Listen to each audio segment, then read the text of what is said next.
All right. So, getting into this week's episode, the Tennessee Titans lost again to the bye week 45 to 10 and yeah, I'm already tired of that joke too if I'm being honest. If anything, this was a win this bye week. Why? Well, we're going to talk about that in today's episode. What's good, y'all? Welcome back to the Titans Rundown. I am your host, Micah McCamey. And in today's episode, we are going to be discussing the events of the bye week, maybe take a look around at what's going on in the division with the other teams and what happened with them last week. We're also going to take a look at some of the other stuff that is happening. Like, I will be mentioning a specific head coaching candidate I was right about. And then at the end of it, and may get a little sentimental, but we'll get to that when we get to that. So anyway, let's get on with today's episode. Starting out with, we got to talk about the biggest win of the bye week. It was the draft position. The Jets beat the Browns. Wow, that is still just not, that doesn't even feel right, you know? Like, that feels so weird, if I had to say anything. Like, the Jets, I thought they weren't going to win another game this year, honestly, but now they're on a 2-game win streak. Who knows? Maybe Aaron Glenn, as a head coach, builds on that and they start, getting better as the season goes along. And maybe by the end of it, we're not even worrying about the Jets. But again, not going to get my hopes too high whenever it comes to that. Yeah, I'm hoping that the Jets are going to go on a little bit of a hot streak right now, just because they could trade so much to us for that quarterback. Like, dude, that would be so amazing if we got into a position where we were trading down with the Jets. But anyway, again, I'm really interested to see how the Jets season goes, but it's good for us that they just won and they're on a 2-game win streak. Morale's probably high. So let's hope that they can continue that winning throughout the season so that way we can have a chance to beat them out for that number 1 overall pick. All right? Anyway, that happened. Saints won. Now, here's the thing, right? People are talking about how I don't know, maybe that Saints game, that's a little worrying. Maybe we should be a little worried about them winning, or maybe we should be worried about us winning. Look, here's the thing, right? The Saints have been a significantly better football team this year than the Titans. That doesn't reflect in the record. It only says they've been better by just a little bit. But with Spencer Rattler starting at quarterback for most of the season, they have consistently, week in and week out, been a competitive football team with some really good teams as well. Like, I remember they had a competitive game with the Bills.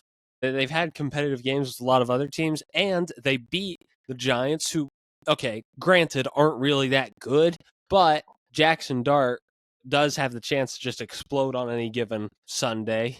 And we saw him do that against the Eagles. So, again, that's a decent win for them. And then they beat the Panthers last week, which, obviously, Panthers aren't really that good. But they have also hung in there with some very competitive teams and have beaten some other pretty good teams. Like, just taking all that into consideration, again, I could definitely see them winning a couple of more scrappy competitive games. I think they beat us later on in the season. And there's part of me that's just like, I hope that happens, but also I feel bad about that because I'm a fan of this team. I mean, obviously, I want to see them win week in and week out. But still, anyway, yeah, Saints won. Yeah, that's really all I got to say about that. The Saints won against the Panthers, and Tyler Shook looked weirdly really good. Really hope he continues that because then maybe that could get them out of the way. But now that leads to the fact that the Titans have the number 1 overall pick right now. We are in a golden position to trade that pick down, go get an edge rusher or a receiver of the future for Cam Ward. And then that just makes us a lot better, in my personal opinion. Like, we get more picks, that way we can surround Cam with more talent. Then we get more, or then, we get either his receiver 1 of the future or the edge rusher of the future, which will make things easier on the offensive side for Cam Ward, just personally.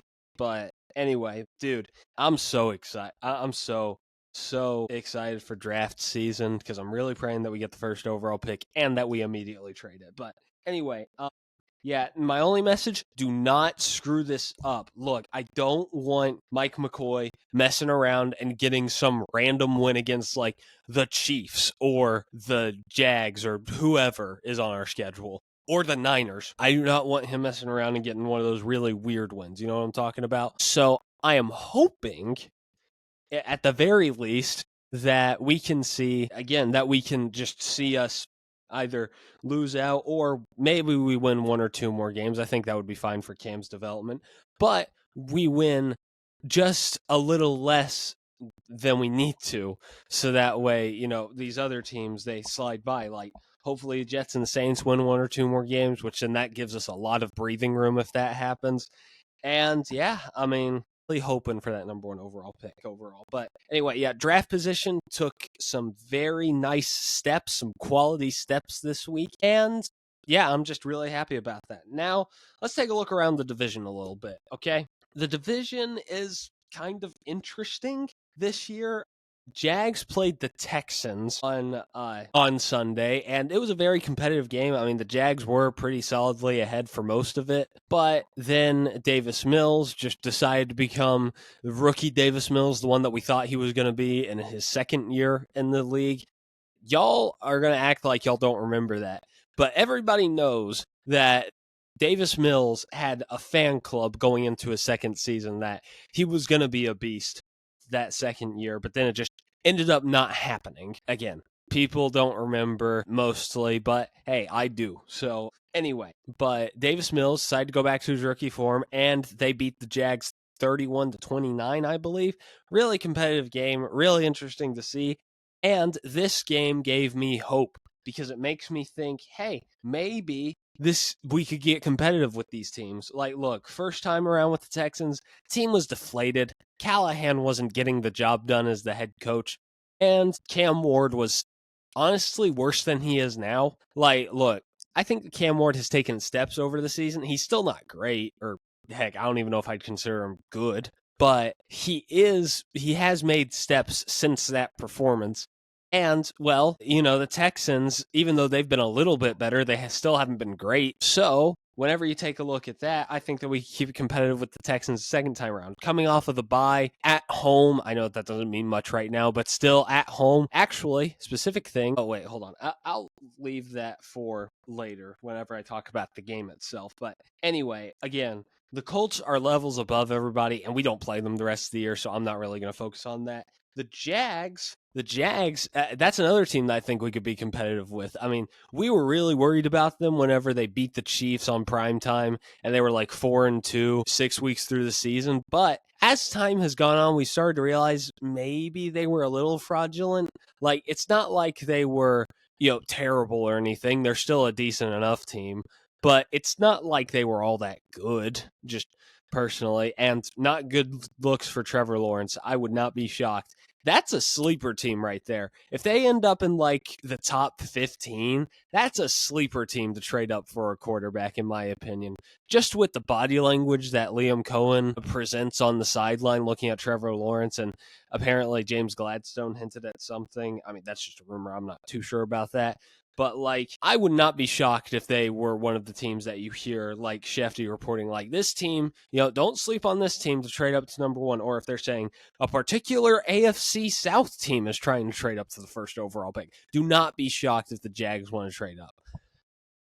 Anyway, not the point of this, but what the point is that the Jags are beatable. I mean, I don't want to beat them, but the Jags are beatable, and they are probably going to be a little easier to compete with. So, again, all that I'm asking for is to stay competitive with them. I don't know if I want them to win. Obviously, I'll be happy if they do win against one of those teams as a division rival and it's my favorite team. But I'm not saying that I would be upset if we lost because, again, that just does better for the draft pick. So anyway, moving on, we got to talk about the Texans game this next week. Home field advantage. Does that even matter anymore? Like, genuinely, I showed up to some of those games. Our stadium got invaded by Chargers fans. Chargers fans! How on earth do we let that happen? I genuinely want to know that. Like, one of the biggest anomalies to me, weirdly enough. Yeah, I didn't get that.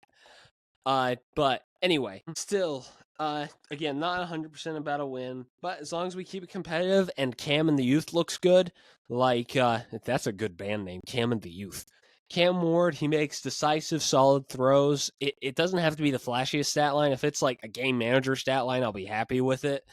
And, Alec Manor maybe learns to catch the ball a little bit better and has some nice receiving plays downfield. I would love to see him and Chimere DK have one good game together. And also, I would like to see Chimere DK get more involved in the offense, although wouldn't shock me if they saw how good he was playing. They were just like, you know what? He's too good.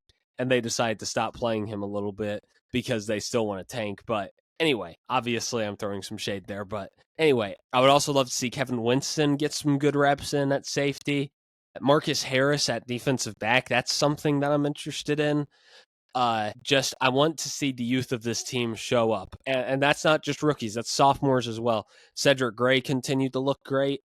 Peter Skoronski continuing to look solid. T'Vondre Sweat being a run stopper. Like, that would be really nice. And also, could we see the return of Big Jeff? Pretty please? I don't think that will happen, but it would be fun to see. Just again, overall, hoping for some good competitive flashes from this team. Also, before I get into the next thing, well, first off, don't ruin the tank. That's all that I ask for. Do not ruin the tank within 1 week of us getting the first overall pick. Okay, now that that's out of the way, I wanted to mention this. Lloyd Cushenberry, I'm starting to realize, I think he's getting too much crap. Look, I am not the biggest fan of Lloyd Cushenberry's development this year. I'm not. He's not been good. But we've also got to take into consideration and let it sink in that he's coming off an Achilles tear.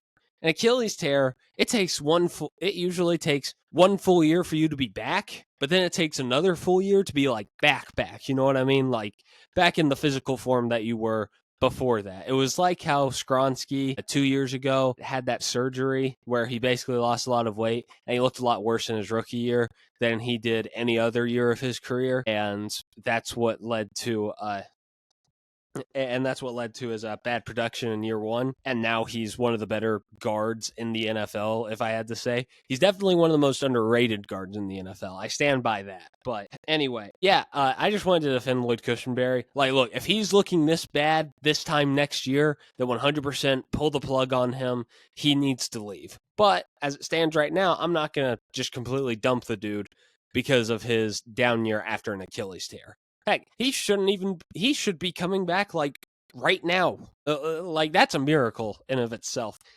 Anyway, let's talk about one more thing that's football related. Klint Kubiak. I've been trying to tell everybody. I'm telling you, like I've been on Twitter, I've been on Instagram, I have been on this podcast just telling y'all again and again and again. Look, Klint Kubiak is a strong candidate for a head coaching job, and this head coaching job specifically. He is really smart offensively. He's taken this offense to new heights in Seattle, and he's had Sam Darnold looking like an MVP. Now, look, okay, obviously, I will give Darnold credit for some of that. I know that there are some people in the community that are just like, you aren't giving Darnold any credit for it. Well, here's the thing. I am right now. I will give him credit for that. But it is very obvious that, well, whenever he has succeeded, he's had good coaching with him. Like, he needs a good offensive mind of some sorts to do that. Like, whenever he had Matt Rhule, he was terrible. Whenever he had Adam Gase, he was terrible.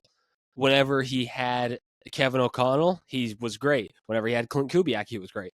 Also, here's something interesting. He was the passing game coordinator for Brock Purdy's best of his career. That was the year that he was about to win the MVP until he laid an absolute dud on Sunday night football against the Ravens.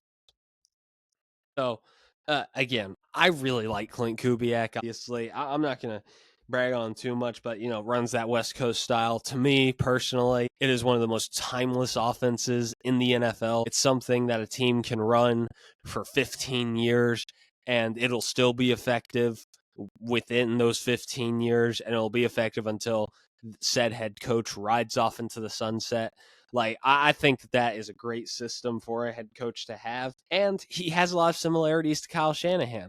He has about the same amount of experience coaching. He was the offensive coordinator for 3 different teams. Obviously, Shanahan was, I believe, for 2, if I remember correctly. He was with the Falcons. I think that he was with his dad as an offensive coordinator in Washington, but he wanted to go prove himself as a play caller, so he left for Atlanta. Kind of like the LaFleur path.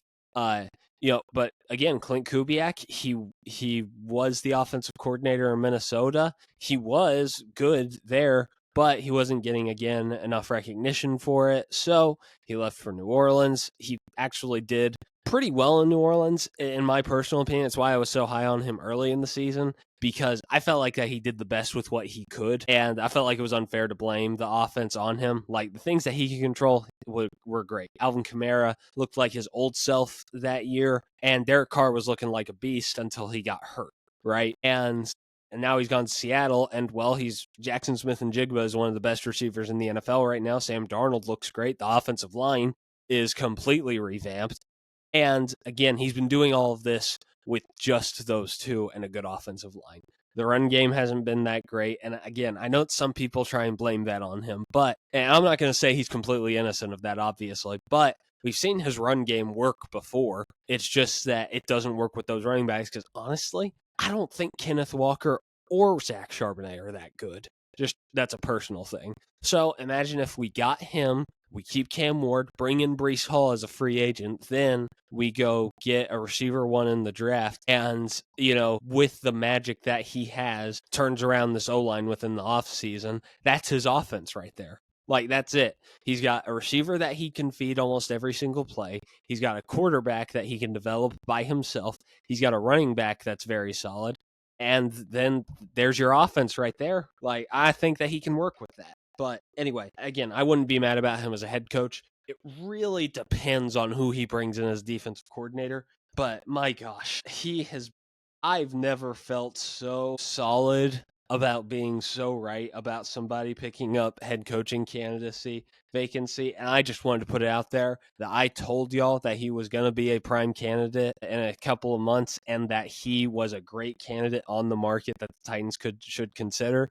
And now everybody with the open head coaching vacancy wants him, or everybody that is going to have a head coaching vacancy open, like us, like the Giants, the Cardinals, probably, other teams that I can't think of right now. But anyway, yeah, no, really excited about that. But anyway, before I wrap up this episode, last week's episode was recorded before the passing of Marshawn Kneeland. And look, I don't like to get into the sobby stuff, especially behind the NFL. I mean, I'm a dude talking about football, for goodness sake. But I just wanted to talk about that, just about how the mental health thing, it's so real. And I really want everybody to just let the people that mean the most to them know how much they are loved. That's really it. I've seen it. I've seen it so many times, just so many people, but not in my personal life, but just, with other specific deaths. And I just hope that everybody just can know that they are loved by somebody. Again, I just wanted to say that before I got off. And, obviously I don't like to end it on a damp note, but I don't know. I just wanted to mention Marshawn Kneeland.